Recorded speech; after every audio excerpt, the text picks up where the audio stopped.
Fem Torelló, ens hem presentat a aquestes eleccions municipals sumant un grup heterogeni de torellonencs i torellonenques.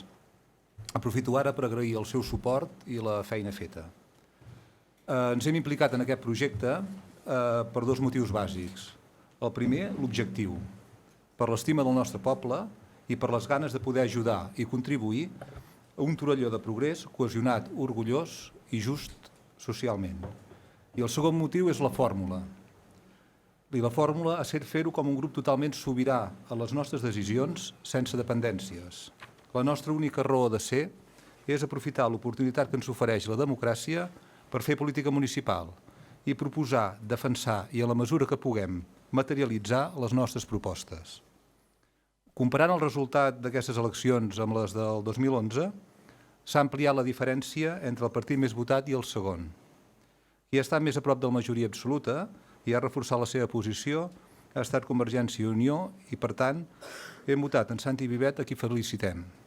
I ho fem amb aquest convenciment, amb la nostra lògica de raonament i sense que això signifiqui cap condicionant de futur.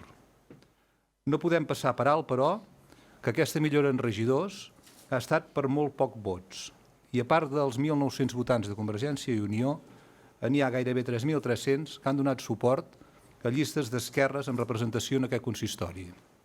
Esperem que Convergència i Unió tingui en compte aquest fet i teixeixi les complicitats necessàries per sumar els màxims suports en les seves decisions. Un govern de 7 regidors és feble i necessitarà d'aquestes complicitats.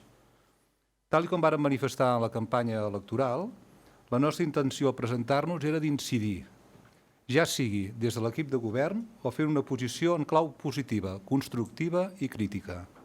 No ens tanquem a cap opció i estem oberts a arribar a acords amb qualsevol dels grups representats.